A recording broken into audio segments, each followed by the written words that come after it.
Hello, hello, hello.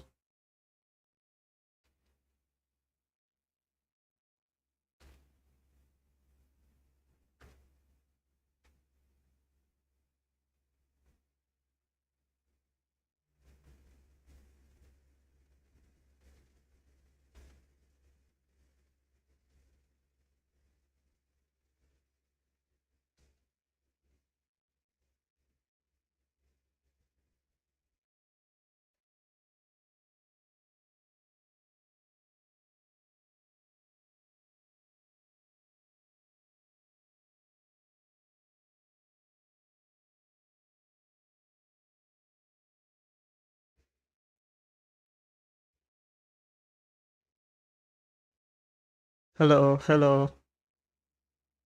Hope you can see me right now. I think we are live. Okay. I think we are live. Let me close this. Then we shall just be live. Okay, so hi everyone. I hope you're doing well. Um, I've just got an email of the Stack Overflow developer survey for this year, and I just wanted to go through it with you guys so that we get to understand the trends and what software developers out there are using, learning, and getting into the software industry.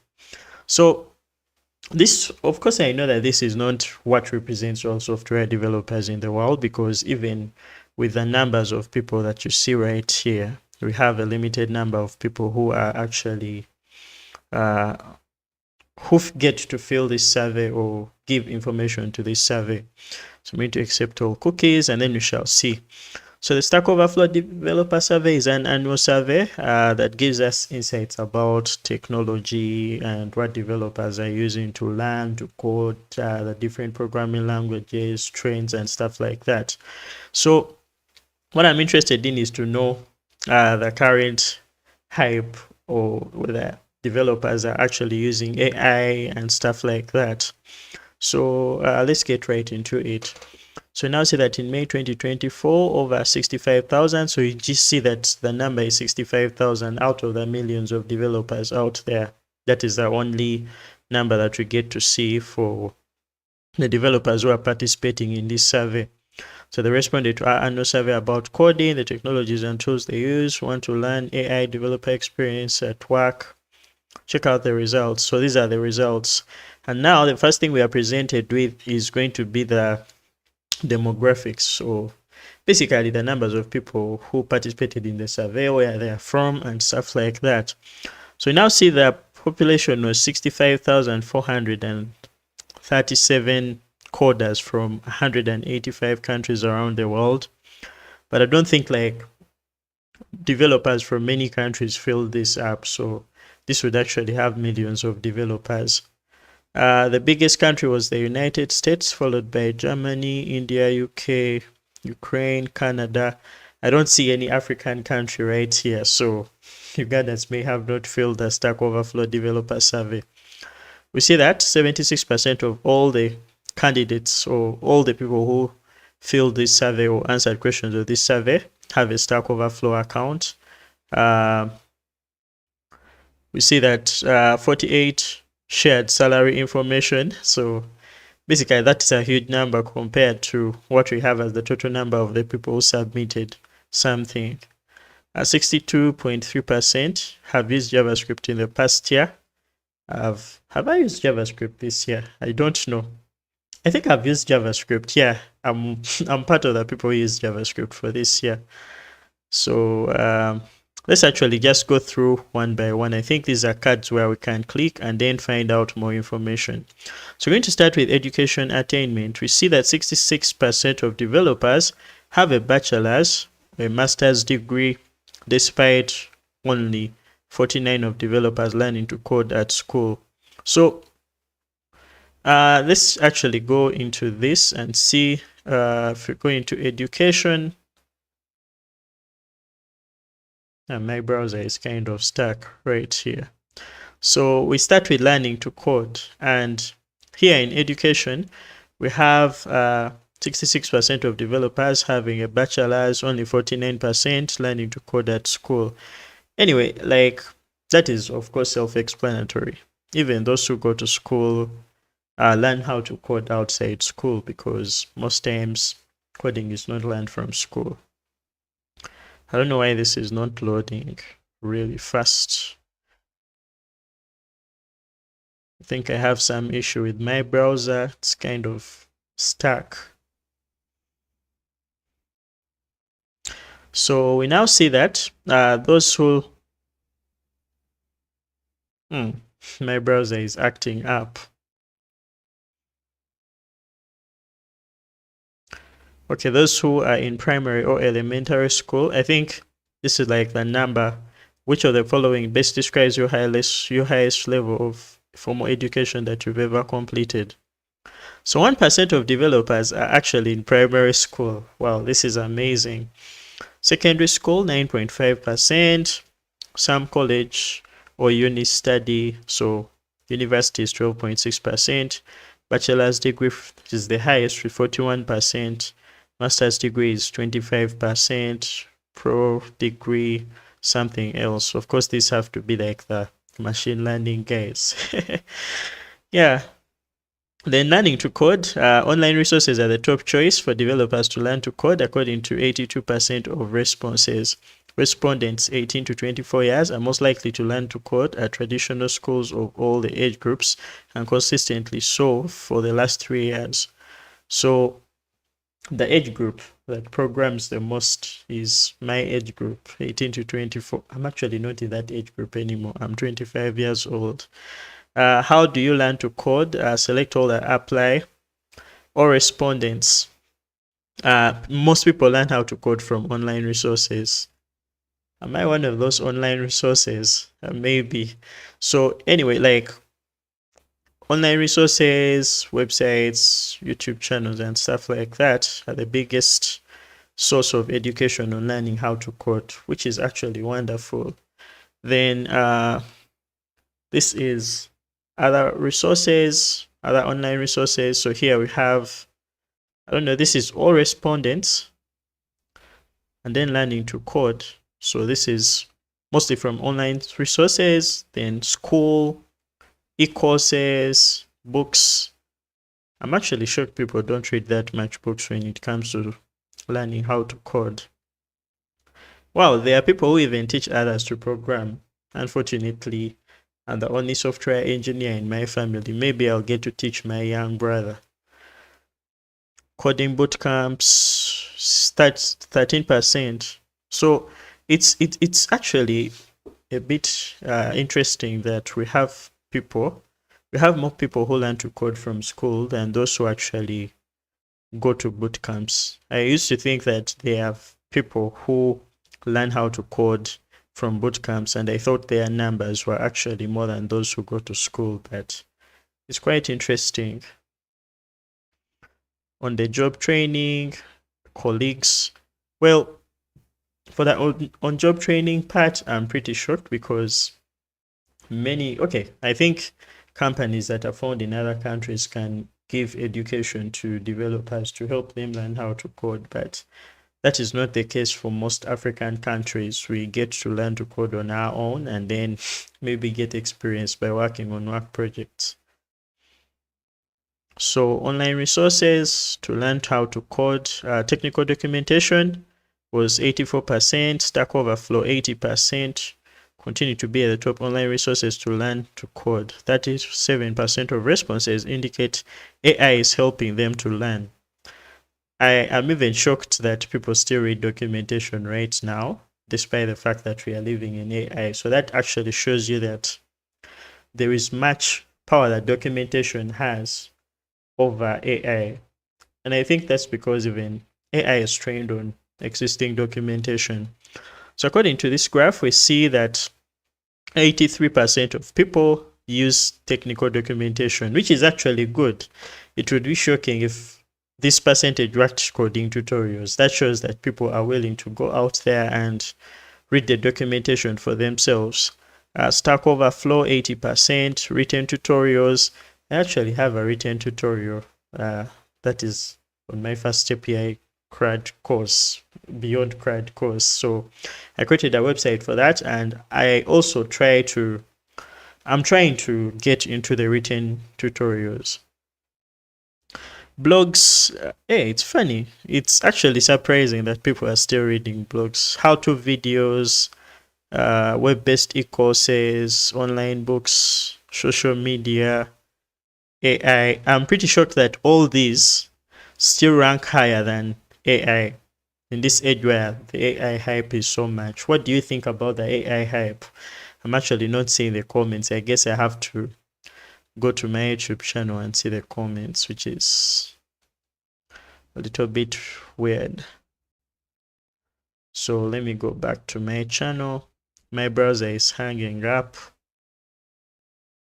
But while that is loading, let's first get back here. So coding sessions, and it's actually the games that are the lowest ranking as far as people learning how to code. So very few people learn how to code from games.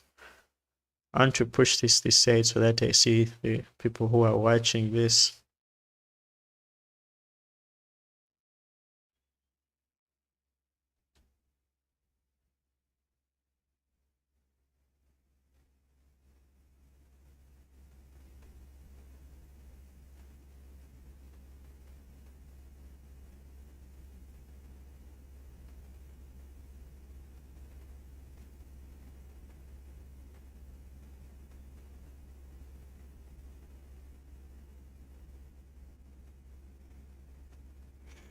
So another thing that we can see is that technical documentation preferences to learn how to code, API and SDK documents are the documentation source choice for 90% of the developers.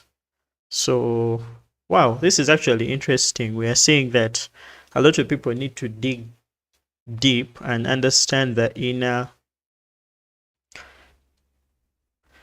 workings of stuff. So this is actually amazing. This is interesting to know that more developers are getting to dig deep, understand the APIs of what they are trying to use. So it's actually an amazing fact to understand. User guides or README files to the source code repository, traditional public search engines, first-party knowledge base, AI-powered. I'm actually not sure what this is, but I think it means getting the knowledge from the creators of the frameworks. I don't really know what that actually means, but it actually shows that people read more technical documentation than tutorials and any other thing. And even here, we see that most people go to the documentation, read the APIs, and understand the technologies based off those, which is actually cool. Now, here's one thing that is very important to understand: experience.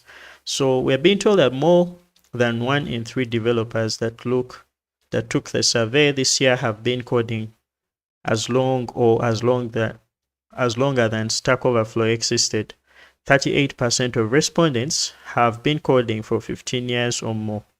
So according to this graph, we see that 0.9 have been coding for less than a year. But then most people who have experience have been coding in the gap of 5 to 9 years. And I think the more the years, the less the experience. So, but it's pretty amazing that even the percentage of those who are getting into coding is low. So less than a year of experience is one of the lowest, followed by those that are more than 50 years. I want to picture myself coding when I'm at around 70. I don't know if I'll still be coding. Maybe at that time AI will have taken our jobs and stuff like that, but let's hope for the best. So average by top countries, developers coming from the US lead the list: United Kingdom, Canada, Netherlands, Germany, France, Poland. I don't see any African countries here. It seems like we do not have that much developers. Most of the people who filled this survey didn't come from Africa. That's what it can make us think. So even when reading these stats, I think they do not apply to all of us Africans. I think they apply to people from Europe, maybe Asia. I've actually not seen China that much. Haven't seen China anywhere here, or let's say Russia. I've just seen Ukraine, Canada, and other countries. So, an amazing one. Years of coding experience. So, yes, coding professionally. I personally spent around, I think, 2 years coding professionally.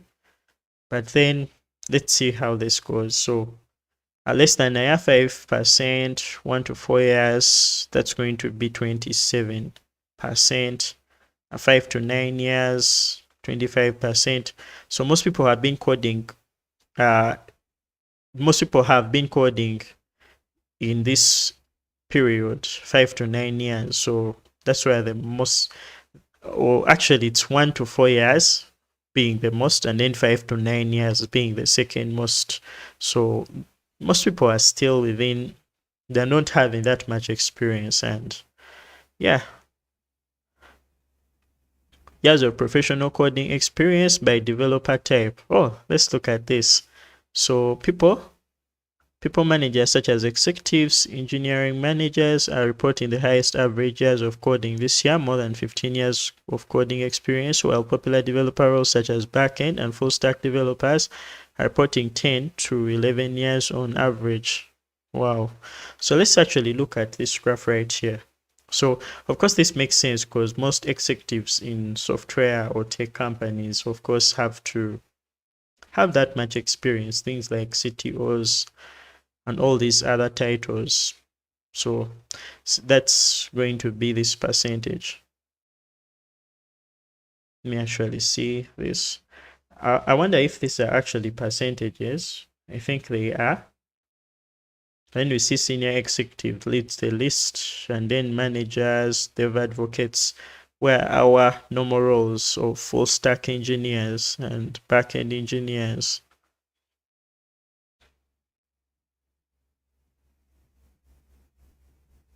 Front end. So front end developers are almost the least years of experience. And then I want to see the backend engineers.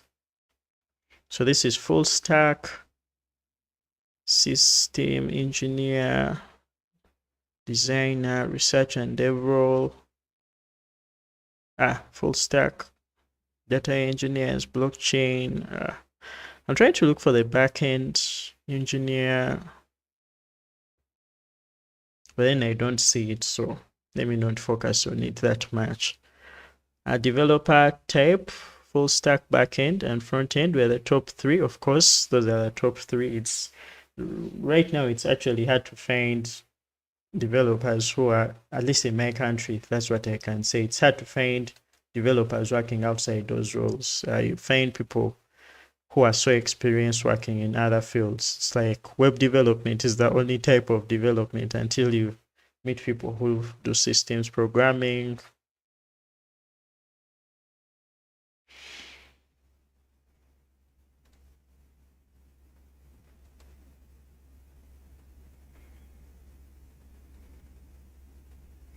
So full stack, backend, and then students, managers, not a lot to understand here. So anyway, like this survey was of course filled by people from these countries, but most of them were from the USA, just like you see right here.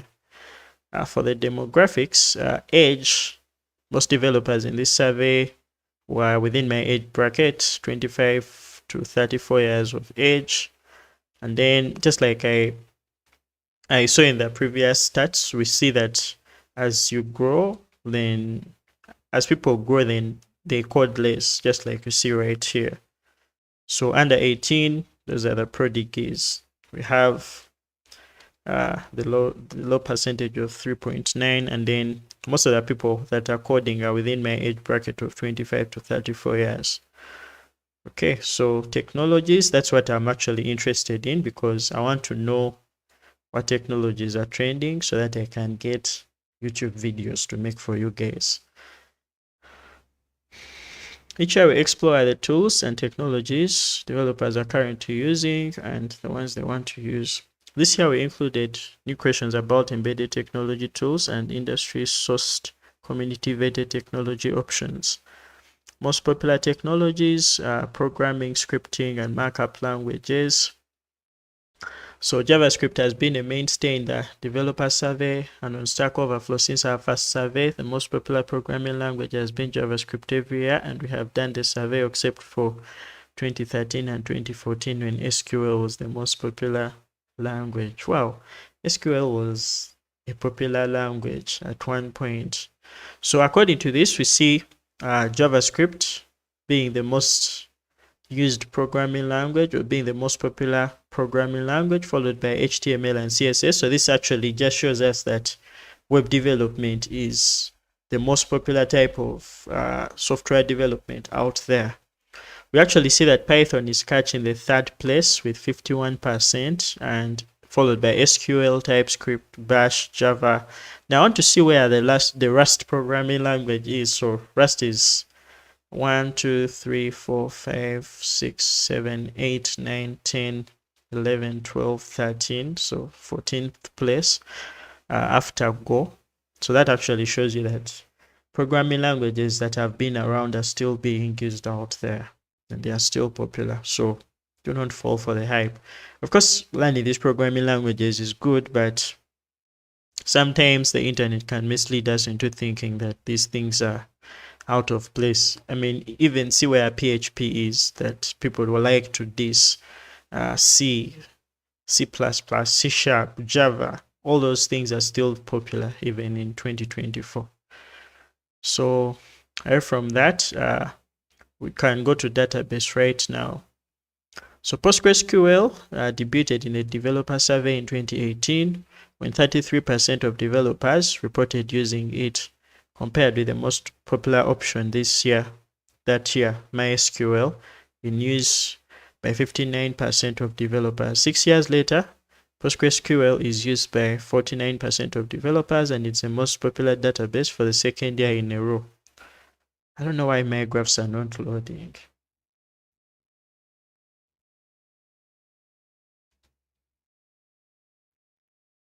My browser is hanging. Hi, hi guys. Thank you for joining me on this idea. It's a very unplanned live. I am sorry I didn't advertise this, but I just decided to get on here so that we could at least get to understand some of the trends so that I can know which tutorials to create for you. Yeah, it's as easy as that.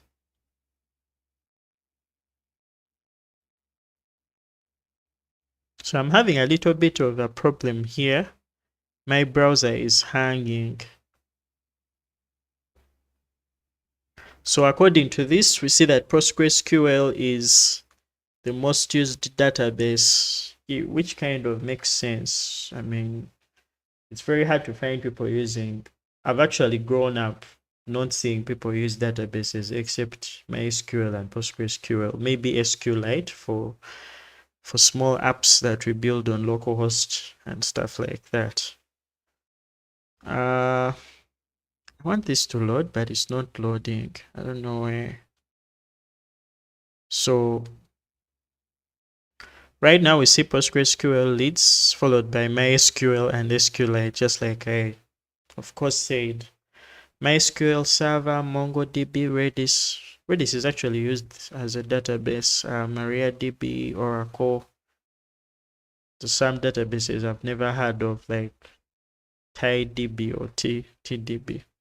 So here the question was, which database environments have you done extensive development work over the past year, and which do you want to work in over the next year if you worked both with the database and want to continue doing so? Of course, if I were to fill this, I would say PostgreSQL, because PostgreSQL is a really solid database solution. I love using it. Then I think these are the same. Nothing really changes here. when learning to code, most people actually go for MySQL, and I personally also started learning databases with SQL using MySQL. Then later I knew about PostgreSQL, and from that day I've been using PostgreSQL. Then our beloved SQLite is at 36%. It's even funnier that SQLite is above PostgreSQL when people are learning to code. So other coders use MySQL, PostgreSQL, SQLite in that order. So we've now understood that PostgreSQL and MySQL and SQLite are the databases that people prefer when learning to code. So I know where the tutorials are going to come from. Let's go to cloud platforms now. Cloud platforms, AWS's share of usage among its respondents is the same in 2024 as in 2023, while Azure and Google Cloud increased their share. Azure has climbed from 26% to 28% usage, and Google Cloud went from 24% to 25%.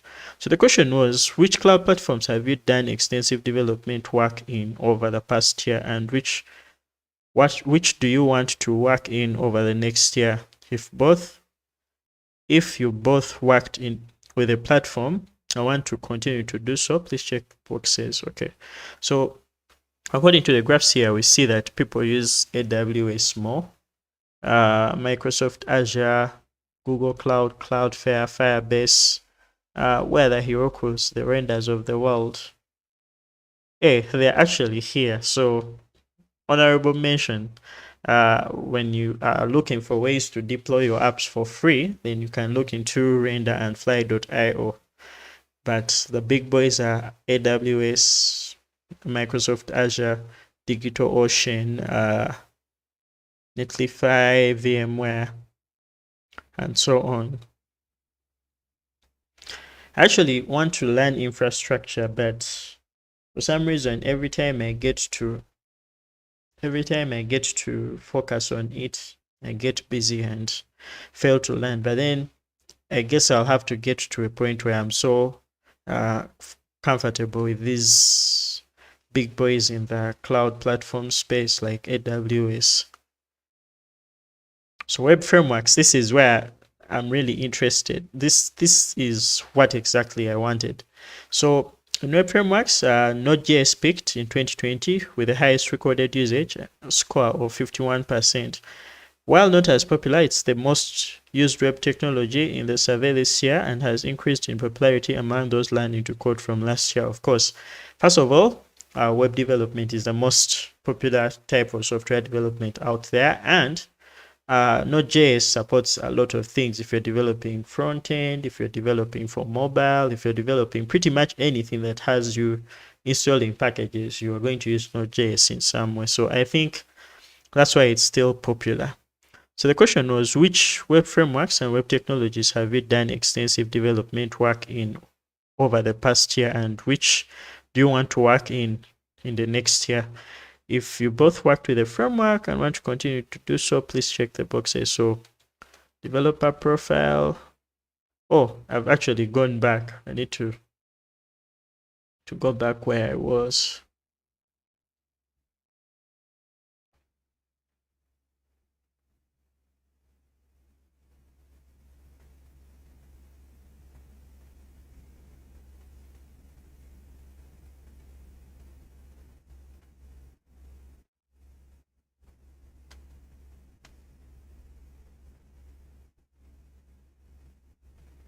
So I guess I have to go back to where I was, where I was looking at the web frameworks.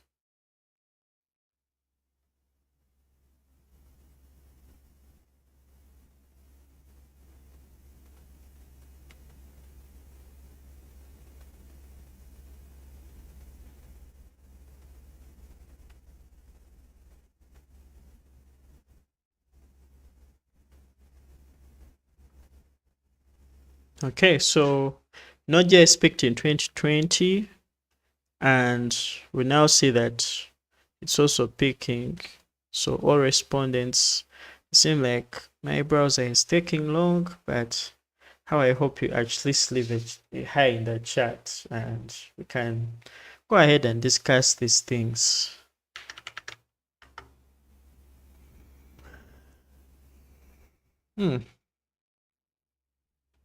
Oh, hi, Pet. I hope you're doing well. Welcome to the live. This was a very unplanned live, and yeah, I'm sorry for having just gone live, but I think it's okay because I just got this email and I felt like going live so that we can at least discuss or have some discussions. How do you feel? Please tell me in the chat how you feel about uh, this developer survey. I feel like it doesn't represent the entire world, but it contains some nice insights that can really give you a picture of what is really happening in the real world as far as software development is concerned.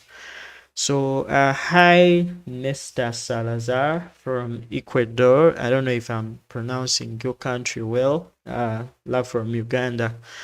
So here we see that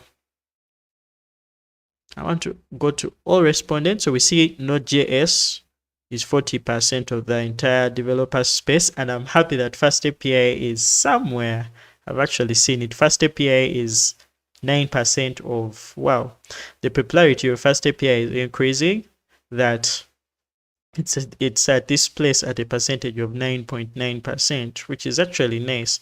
I feel like FastAPI is the technology that I want to be an expert in, or is the technology I want to be talking uh, about or evangelizing in the next 10 years. If it still exists, I want to be evangelizing or telling people to use FastAPI 10 years from now.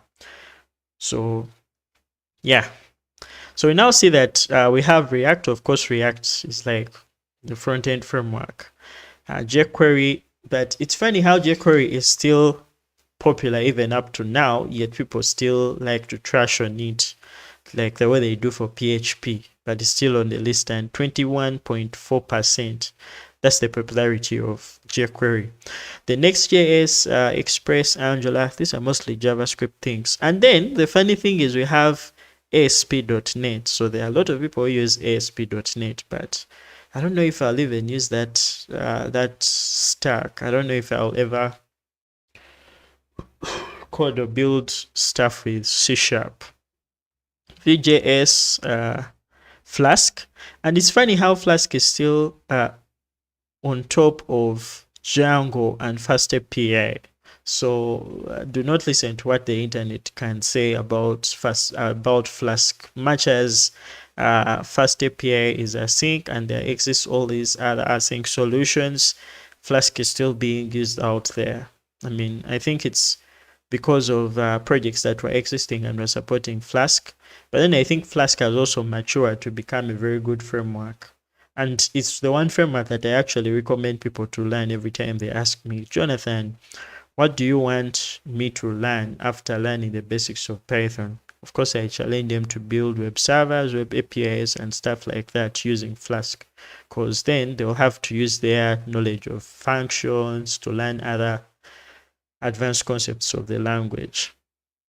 So WordPress, FastAPI, Laravel, and I think that's all. But then I'm excited to see FastAPI's popularity. Like FastAPI is really rising in popularity, and that's really interesting.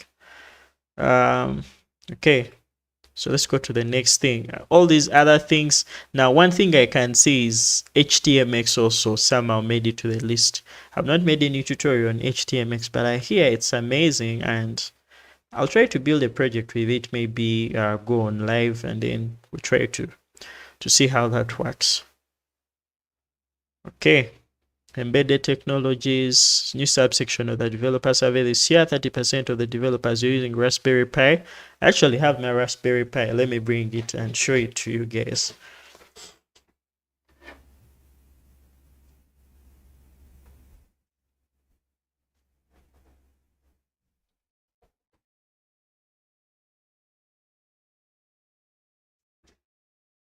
So here is my Raspberry Pi. A friend of mine gave it to me on my 25th birthday this year. It's a tiny machine, and I want to get its parts. Like I want to put the memory card and install the OS and I'll create a tutorial if I successfully deploy our REST API. I want to build some server, maybe in Fast API, and deploy it on this little boy right here. A lot of people build very interesting projects with this thing, and I hope to also do so one day. So yeah, just wanted to show it to you guys. So let's get back to it. So Raspberry Pi is the most popular. It's the most popular tool as far as embedded technologies are concerned. So I'm hearing, I'm not a developer yet. What should land deep? Yeah, so I'm not a developer yet. What should land in deep? Fast API, Django, Nest.js, or I should forget about the backend and deep into Next.js because of server actions, I think. Okay, so this is what I can say. Technologies do not matter. I think of technologies as tools like hammers, chisels, screwdrivers, and stuff like that.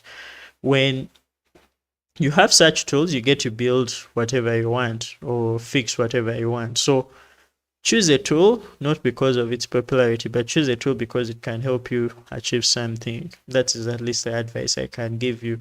If you've learned Python, try building something with Flask and then transition to Fast API and get to understand all these modern concepts of Python with Fast API. So that's the advice I can give you.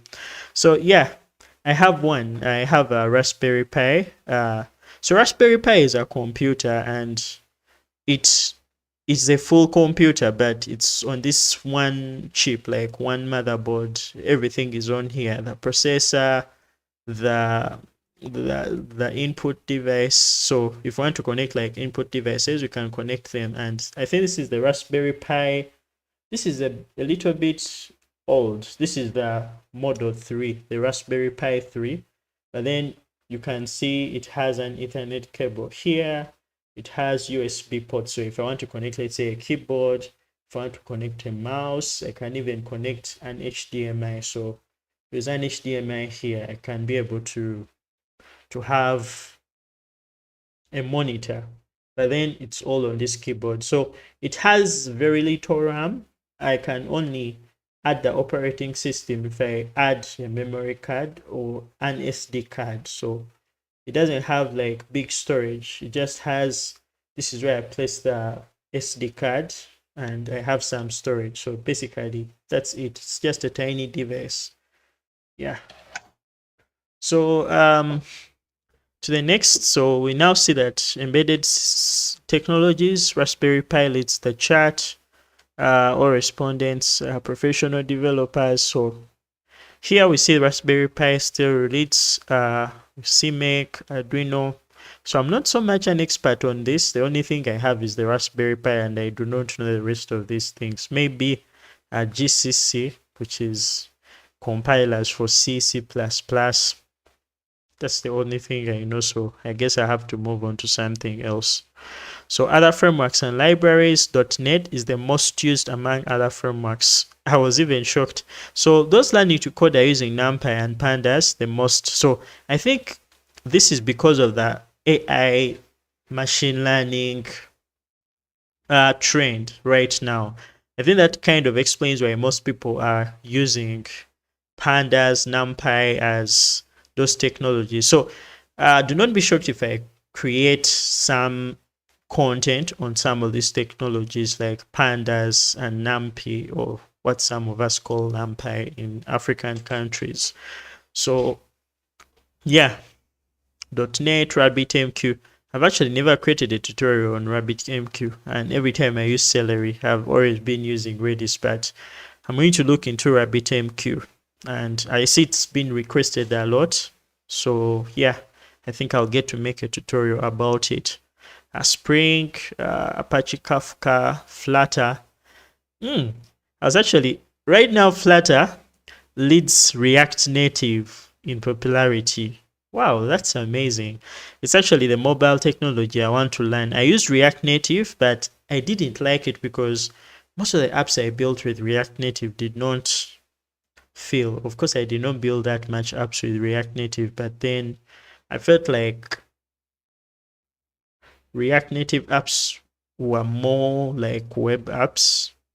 Please, if you have some experience in React Native, challenge my ignorance. I'm not that much of a mobile dev, but I had a very bad experience building with React Native, and I hope to get a better experience with Flutter, and I've had good things about it.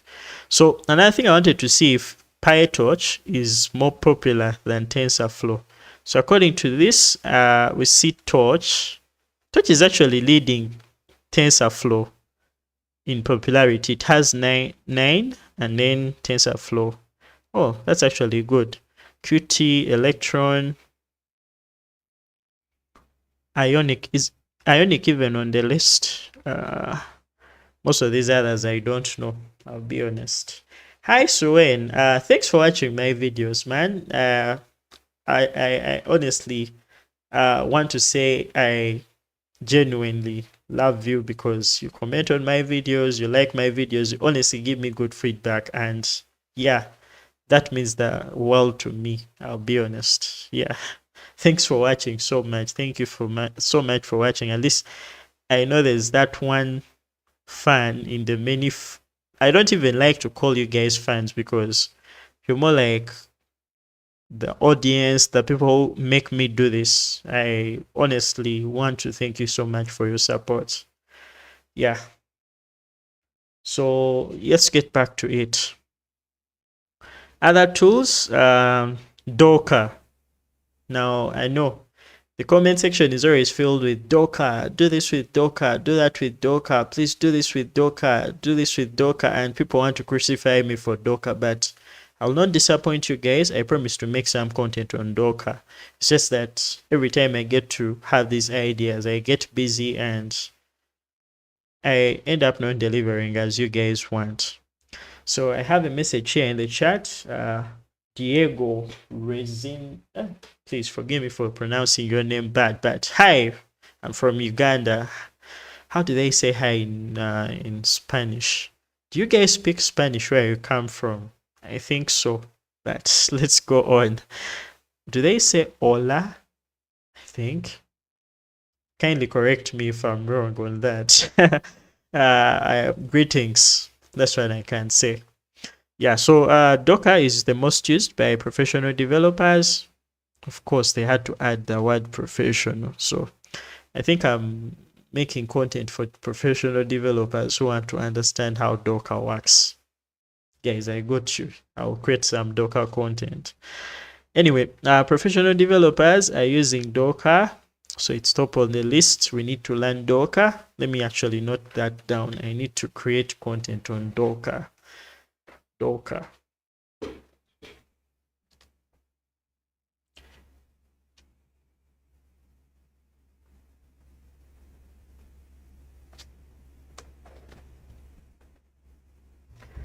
Yeah. So NPM, of course, we know that people use NPM and the web developers, Homebrew, Kubernetes. Now, apt, people use Linux, Ubuntu-based or Debian-based systems, Yarn, Webpack, Vite, Nuget. So there are very many technologies here, some of which I've used, some of which I've not used. So I'm seeing, I'm going to develop a blog API following your first API beyond CRUD series. Please do, please build something even more challenging than a blog API, because blog APIs are, whenever I get ideas for making a video on fast API, I feel like blog is the most basic thing you can do with fast API. So I want to challenge you to think of an idea that is way beyond a blog API. So you can think of building, let's say, an Uber kind of API. If you can build one, you think of a problem and then think of how fast API can solve that problem. So that is how I wish we all understand these tutorials. These tutorials are meant to challenge us to think of problems and then implement what we see from these tutorials into projects that we can build on our own. So that's why you see that I built a pizza delivery API because I thought it's an interesting problem. But then what I build in the series can pretty much build anything you can think of. So when coming up with the first API beyond CRUD series, I was thinking of what else can I build. Then I realized I love books and I love reading books. So I think I can build a simple book review service. So kind of think like that. But then I think a blog API will limit you to what you can do with fast API. So think of a problem that you have that I have not built on my channel and very many YouTube content creators haven't done, then try to make that into a coding project. I tell you, you'll learn fast API and you'll get to have confidence while building with fast API. So let's move on. So integrated development environments. Let me make the guess. I think VS Code leads. There's no debate. There are no people using Vim. I think they exist, but let's see from the stats. So Visual Studio Code is used by more than twice as many developers. Of course, it's the easiest way to develop. It has almost support for every programming language that is there to develop. So can go to professional developers. They use Visual Studio Code and Visual Studio, IntelliJ IDEA, PyCharm. So as a Python developer, the things I'm actually interested in are Visual Studio Code, PyCharm, NeoVim, but then who codes? Anyway, there are people who like to code in their Vim, and unfortunately, I failed to learn how to program in Vim and use Vim as my editor. I feel like it's a lot of work for me to be able to memorize, for me to understand these key bindings, move like this, do this. You'd rather have your mouse point to where I want to point, do what you want to point, and then type. I'm sorry if I'm yapping a lot. I know I'm doing a lot of talking, but anyway, that's what this live stream is even all about. So we see that Visual Studio Code is widely used with a 70% of developers in the world, according to this survey, are using VS Code. Vim, then IPython. Hey, people even use Genie, Spider, Red Studio, RubyMine, Kate. These very, very unpopular solutions for writing code. Fleet, that JetBrains editor. Is it a JetBrains editor? I think it's the one. VS Code, WebStorm, Nano. Yeah, people use Nano for coding. That's interesting, actually. I didn't think that there are people who actually use Nano. I think there would even be more people using VS Code compared to Nano, but there are people who use Nano to write code and develop.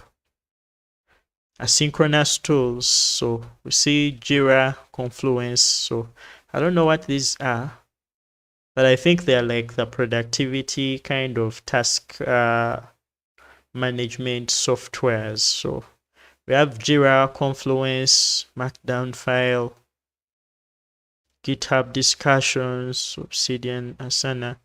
So here things I've had experience using Asana and maybe Jira, Trello, Notion. Yeah, I think that's all. Synchronous tools. So Microsoft Teams is the most popular synchronous tool for professional developers, while Discord is the most popular among those learning to code. That's actually funny. That's actually funny, to be honest. I honestly find this funny that Discord is the most popular among those learning to code. So if you use Discord for communications, you're a junior compared to those who are using Microsoft Teams. Sorry for that joke. I see a comment right here. So I'm seeing Tool is saying, I finished your Flask JWT extended series. I really appreciate. Thanks for watching. Thank you so much for watching. I really appreciate. Now I see professional developers right here. We use Microsoft Teams, Slack, Zoom, Google Meet. People use Google Meet. Okay. There are people. This is actually funny. There are people who are using WhatsApp. as communication. Anyway, yeah, people use WhatsApp. People use WhatsApp, Telegram, Skype, blah blah blah. Operating systems. I only want to look in one place, Linux. So where is Linux? Hey, people use Ubuntu for Ubuntu, and Ubuntu is actually second to Mac OS and Windows. Wow. I'm personally running this live stream on Ubuntu, and that's why we've been live for over 50 minutes. So Android, WSL, iOS, Debian, blah blah blah. So I think ChatGPT is the best AI tool. Yeah, ChatGPT. So AI search and developer tools. We now see ChatGPT is used by twice as many developers as its next closest alternative, GitHub Copilot. So you see, the hype of GitHub Copilot was so much, but then for some reason ChatGPT came and people are using ChatGPT more than they were using GitHub Copilot. I personally also use ChatGPT. So the question was, which AI powered search and developer tools did you use regularly over the past year? And according to this, we see that most people use ChatGPT. Unless people used, actually, most people use ChatGPT followed by GitHub Copilot and Gemini Cloud.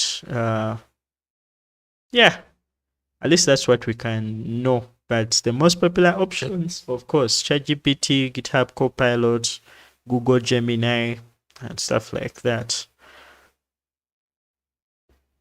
Yeah, this is actually interesting. I wanted to actually also see the most desired and admired technologies, programming languages, and tools for this year. So for programming, scripting, and markup languages, we have JavaScript, Python, and SQL, highly desired and admired programming languages. So if you are learning coding and you have picked up Python, JavaScript, or SQL, you've not made a mistake. They are one of the most highly admired and desired programming languages. But Rust still continues to be the most admired programming language with an 83% score this year. So according to this, we see Python has risen to 67%, JS 50, HTML, CSS. Where's Rust? I want to see Rust.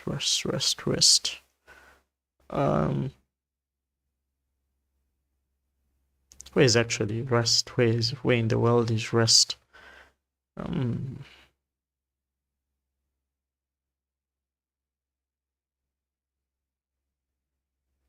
Here, and Rust has risen to 82%. So anyway, I feel like I want to learn Rust and see why Rust gets this hype. I don't know if it's hype. I don't know if it's love. Who knows? Maybe we shall have to first use Rust. For databases, SQLite increased its desired score this year to become wanted by more developers than SQL compared to last year, increasing from 23% to 27%. If you're curious about SQLite, listen to our podcast interview with the creator.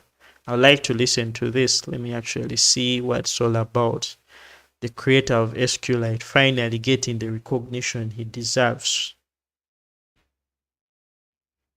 But SQLite is a nice technology. I mean, if you're to think of a database that is in a file, you can even transfer that file from you to another person. But then if you're to migrate Postgres, you have to move, I don't know, you have to move the server, you have to move what? So it's kind of complex compared to SQLite. Cloud platforms, Hetzner. How do they pronounce it? Hetzner. It's the most admired cloud platform for the second year in a row. Let me actually see what Hetzner is. Hetzner.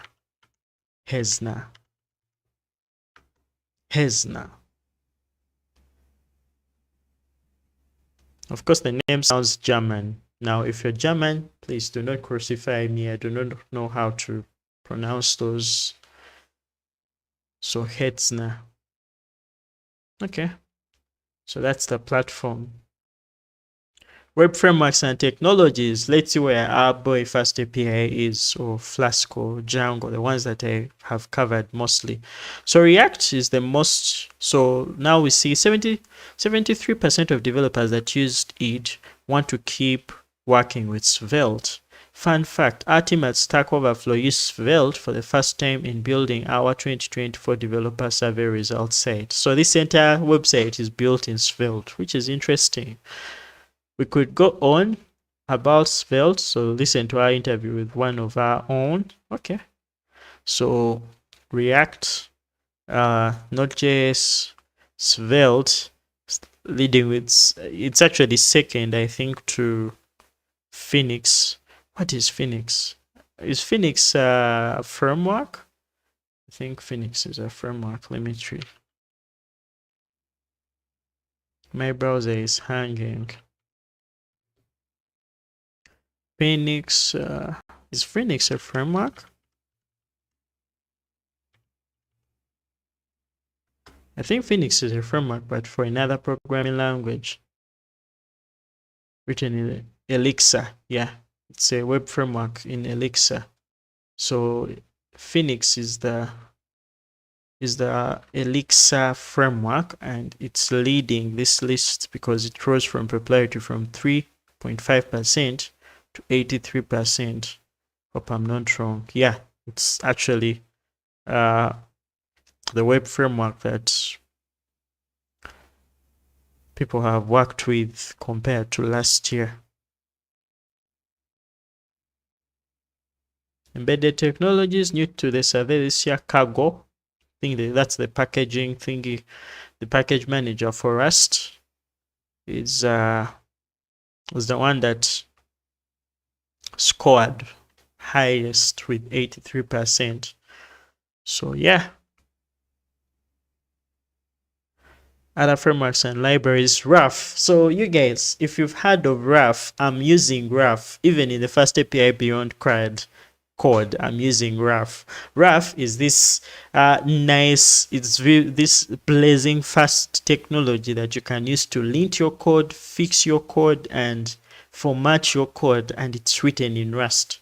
I feel like this tool is so fast. When you use it, you do not see even how your code is formatted, but for some reason it's formatted. And I've been using it from last year, and I honestly have only good things to say about it. It's a very nice tool, it's a very nice technology, and I hope it goes in a very good direction.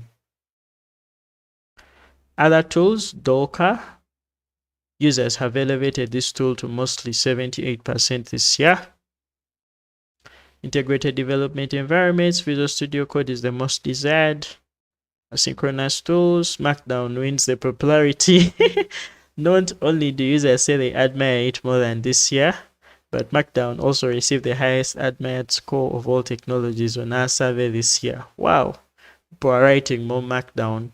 The website for Fast API Beyond CRUD is in Markdown. So I used mkdocs to build that website, and I found it interesting. I've never built a website the way I've built Fast API Beyond CRUD. Maybe the next versions of the course website will be written in the technology such as the one they are using on this website, Svelte.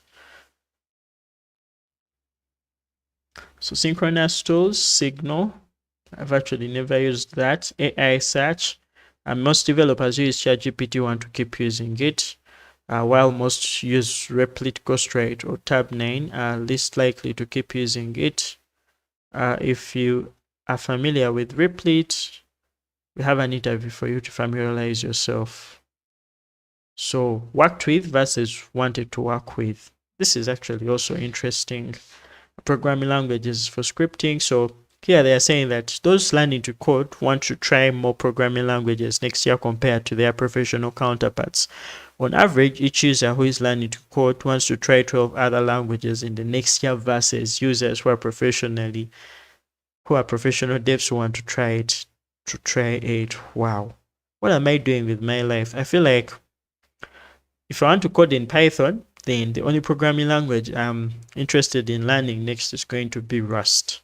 Now, I think this is because I feel left out in the systems programming world, because everyone is talking about how Rust is doing things. Rust.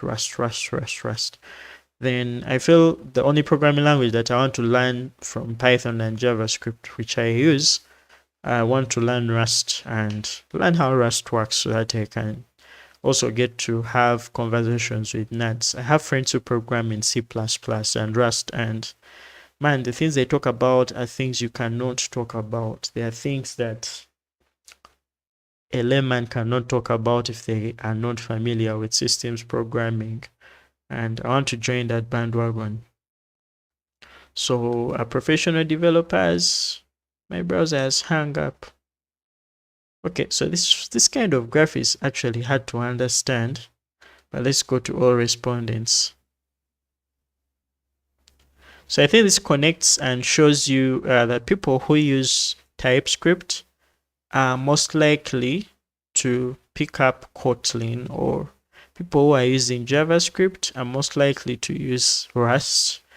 People who use Rust are most likely to, I think that's the connection it does, but it's really hard to understand. But let's go to Python and see what people who are learning Python want to use. So here we can see Python. Python pretty much connects to everything. People who are learning Python, people who use Python want to do JavaScript. Python, JavaScript, Python. You have Python connecting to almost everything. Python, TypeScript, Python, SQL, Python. Who worked with Python want to work with Rust. Yeah, now I fall in that category. I want to learn Rust. Wow, 20,700 developers who have worked with Python want to still work with Python. Amazing. So PowerShell, I don't think I'm interested in this so much, so let me move to databases. 28% of Postgres users would like to use Redis next year. Okay, so let's actually see that. I think this is even more clear compared to what we had. So Postgres, I think majority of people who use Postgres want to still continue to use Postgres. Then 28% want to use Redis, just like you see right here. Okay, cloud platforms, 22% of Microsoft Azure users and 24% of AWS users would like to use Google Cloud next year. Google Cloud users would also like to use tools that are less known, such as Supabase, Vercel, and Cloudflare. Now, I personally use Supabase, and I think Supabase is good. Supabase is really good. Guys, if you want to get serverless PostgreSQL, check out Supabase. If you want things like authentication and other things, Supabase is a very good alternative to Firebase. So yeah, web frameworks and technologies. So we see people who are most likely to use FastAPI are most likely to keep using FastAPI. Or let's actually see those comparisons. My browser has hung for the second time. So for now, we see React. People are using React. The percentage is actually less. Those who are using React, 11,000 of those who have worked with React want to continue using React, while the rest of the percentage want to change to use another framework. So here, we see that people who have worked with Node.js want to work with React. Here we see, so these are actually linking, but then we have React almost filling up the entire thing. So people who have worked with FastAPI want to continue working with FastAPI. This is actually interesting. People who want to work with FastAPI want to continue working with FastAPI. I don't see any link from FastAPI to another web framework. Embedded technologies. Users of Arduino want to use Raspberry Pi next, but no Raspberry Pi users want to use Arduino. I think that's self-explanatory. So let's go to other frameworks and libraries. Developers who used NumPy or Pandas in the last year are interested in trying the most popular, the most other frameworks or libraries next year. NumPy users are interested in trying 24. And Pandas users are interested in trying 22 next year. Okay, So let's see this. I'm going to go to NumPy and Pandas. NumPy and Pandas. Oh, I think it even feels most. So these people want to learn the most technologies. Other tools are Docker users, of which there are many, are interested in trying Kubernetes, Vite, Terraform, and Ansible next year. So let me get. So 74% of respondents used VS Code this year. And of that, those that may want to try a different IDE next year, only interested in Vim or NeoVim. Wow. So I guess I have to get back to learning how to use Vim to follow the trends or to not be left behind. Vim and NeoVim users are mostly interested in staying put, so they are not changing. They are the primogens of the world. So let me actually see. My computer is hanging.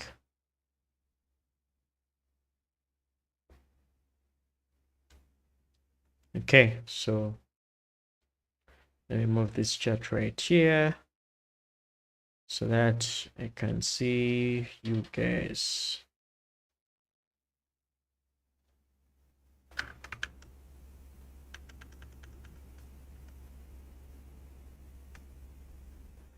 All right, so here we see integrated development environments.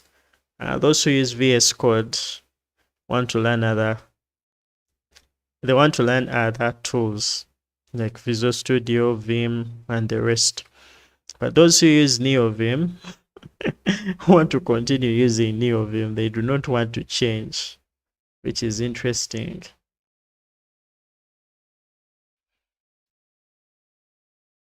Asynchronous tools, now that's brand royalty. Obsidian users have no desire to try any other asynchronous tools this next year. 9 different groups of asynchronous task tools users would like to switch to CY next year. So yeah. So those are the tools. Let's go to synchronous tools. So 27% of Microsoft Teams users would like to use Slack next year, but the feeling is not mutual. Less than 2% of Slack users reported wanting to use Microsoft Teams next year. AI research, most developers use ChatGPT. Of all the AI tools, 74 want to keep using it next year. 41 want to of ChatGPT users want to use GitHub Copilot. Okay, so let's talk about money. Top paying technologies, Erlang developers take the top spot this year for highest reported median salary. So if you program in Erlang, you're going to be paid 100K. I think I should change my career. What do you guys think about it? I should change my career and grab the bag. Then I come and program in Python when I need to create the tutorials. But then I wonder how easy it is to get jobs in such technologies. I think it's actually also hard compared to our Pythons.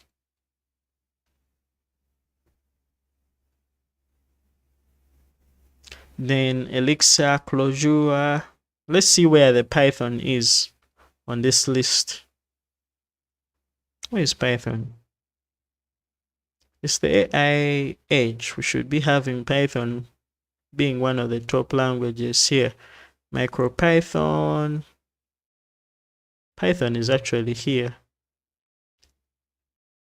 67,000 US dollars. This doesn't even apply to us, the people in countries like Uganda. So it is what it is. So I guess that's not something for me to waste a lot of time on. Change in salaries between 2023 and 2024. NIM, Erlang, Apex developers also an increase in the median reported salary in 2024. All other developer technologies reported a decrease.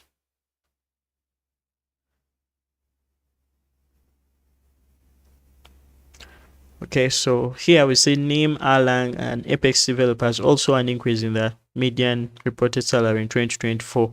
All other developer technologies reported a decrease in the median salary. So what's your current total annual compensation?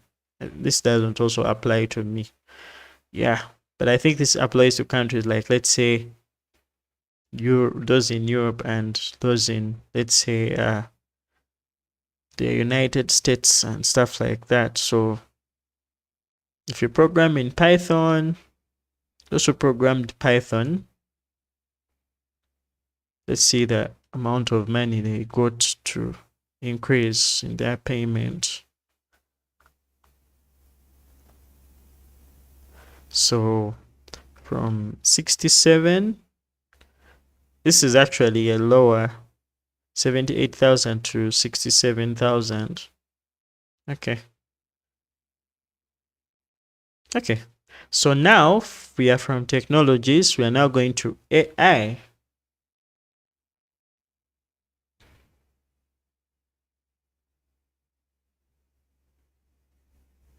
So in this section, we gain into insights into real sentiments behind the surge in AI popularity. Is it making a real impact in the way developers work, or is it all hype? So that's actually also what I needed to know from this entire survey. I wanted to come, read, and see whether the AI hype is real or whether it's all hype. So sentiment and usage, AI tools in the development process.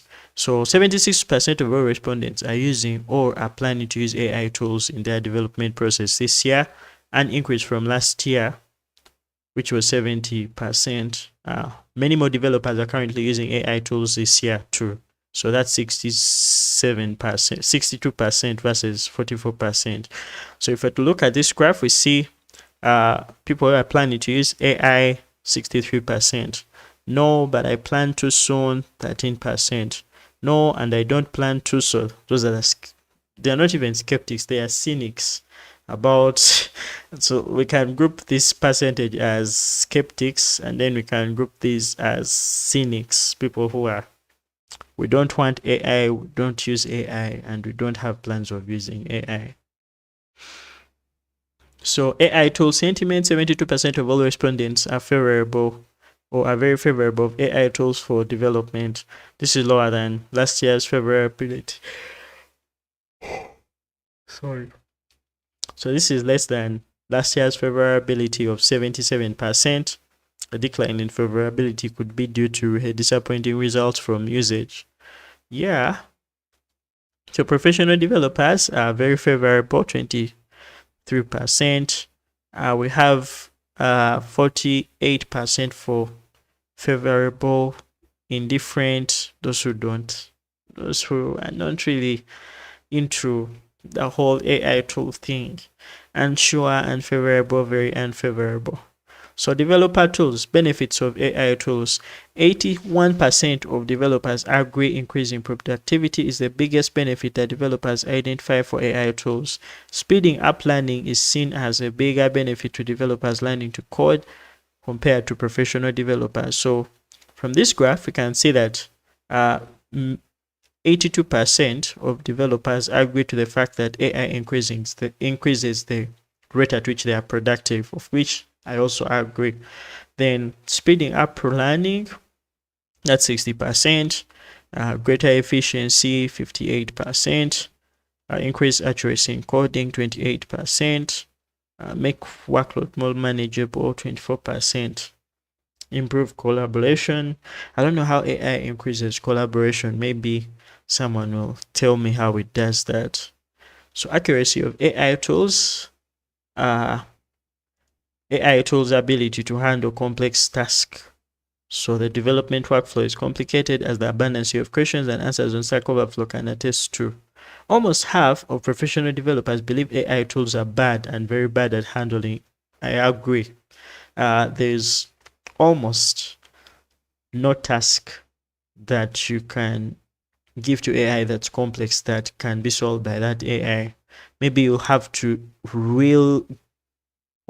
maybe you have to give so much detailed information about what you want the AI to do for you to even go ahead and have results.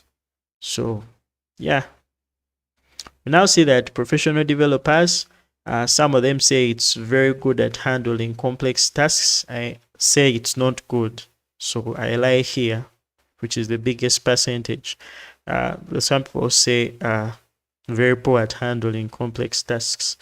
So developers currently using AI tools mostly use them to write code, which is 80%. So most people write code, even me, I write code with ChatGPT. Search for answers, 67, debugging, documenting, generating. Okay, that's done. AI tools for next year. In the next year, most developers agree that AI tools will be more integrated, mostly in the ways they are documenting code. Okay, let's see what this. So writing code. So this is more integrated. So people agree that AI tools next year will be integrated more into writing code, which is here. Testing code, much more integrated in testing code. No change, less integrated. Okay, so this can give you an insight about how people are thinking about how AI tools will be integrated into their entire developer workflow. So efficacy and ethics. Are AI tools a threat to your job? Yes. So 70% of professional developers do not perceive AI as a threat to their job, which is kind of, I think we are copying. I think we are trying to act like nothing's wrong. But if these tools get better and bigger, I think we shall get to the point where we shall be wiped out. I don't know if it will be 2025 or 2040, but it just really makes us so. It makes me afraid to understand that AI can do my job and do it better. I'm not the best programmer in the world, but I feel like AI, when trained with my code and the code of other people and other open source projects, can become the best coder. Think about it. So I won't go so much into this because anyway, I am getting tired and I want to go to bed. So I'll go to work and then try to see if there are any interesting questions, and then we shall see. So employment status, 84% of the developers that fill this are working, and I think most of them are full-time workers. Employed full-time, that's 80%. Independent freelance, 17%. Employed part-time, not employed, not looking. Wow. Retired. Okay. Employment status by geography. Of course, you see the countries that are going to be picked. So that's going to be United States leading with 64%. Most people in the United States, or most developers in the United States, are employed. So yeah, that actually just shows. So I want to see the number of hybrid developers that stay consistent this year. I want to see how many people are working remotely versus those who are working at office. You can't really get this remote. This is 11%, 9%. Okay. Company info. Let's actually see what pays more. So you see senior executives are paid more than the academic researchers. Games, 125,000. Data engineer, backend. Oh, backend engineers earn more than front-end engineers, according to this survey.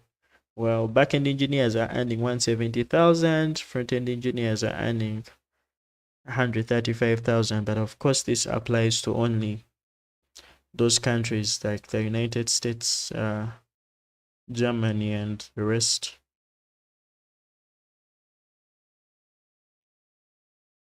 I'll not go so much into this, but we see that developer experience is highly valued, and this is confirmed by this year's top earning roles that relate to the DevRel scaffolding, developer relations. So senior executives are making the most with the most experience on average, followed by developer advocates, engineering managers, and developer experience professionals.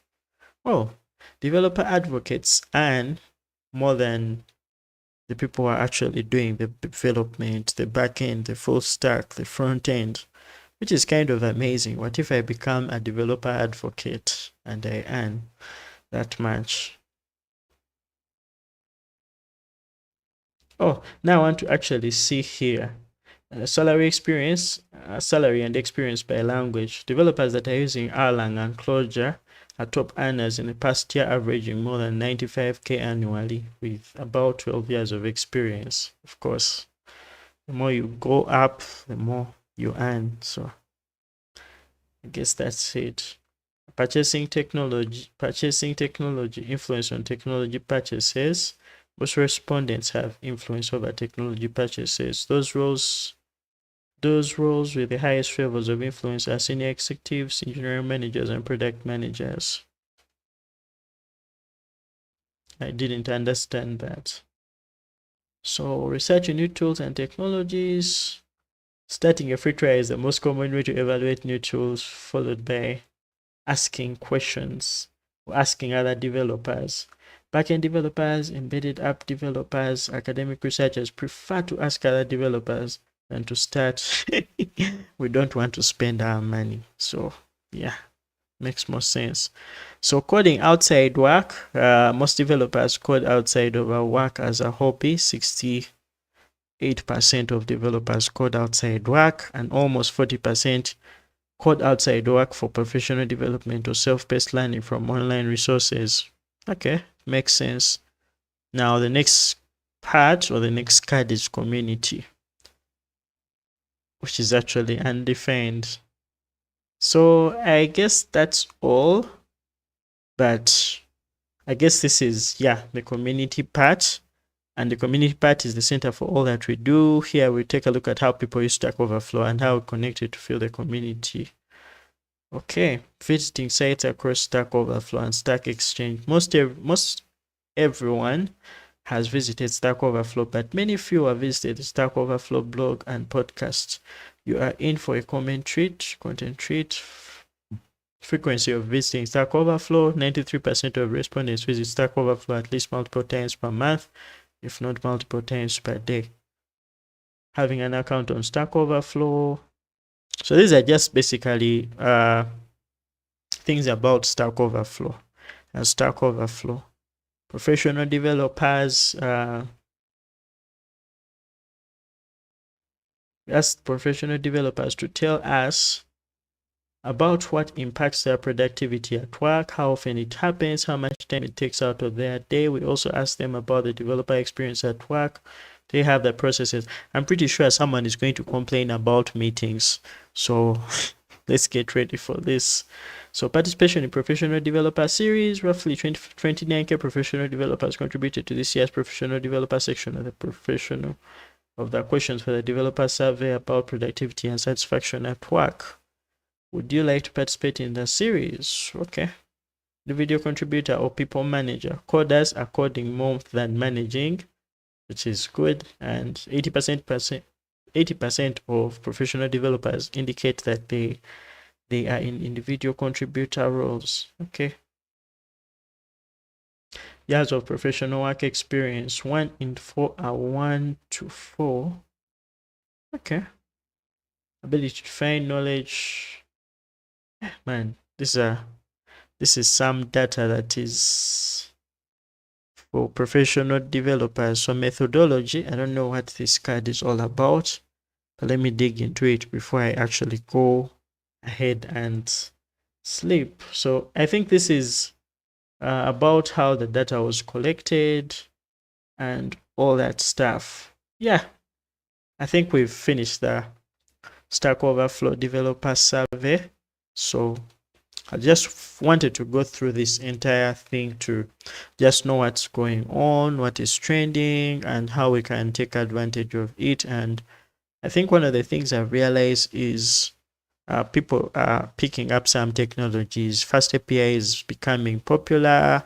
Flask is still popular. Postgres is still being used as the database and is still the most popular database or SQL database out there. So yeah, that's been it for this video. If you've liked this video, please leave a like. I may continue doing such videos again, and we may see the popularities of the technologies that we use for next year.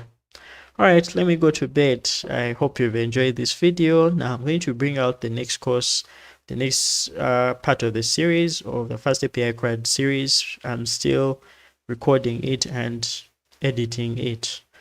All right, good night. Thanks for watching. Thanks for your comments. Thanks for your support, guys. I am almost hitting 10,000 subscribers, and it's really good.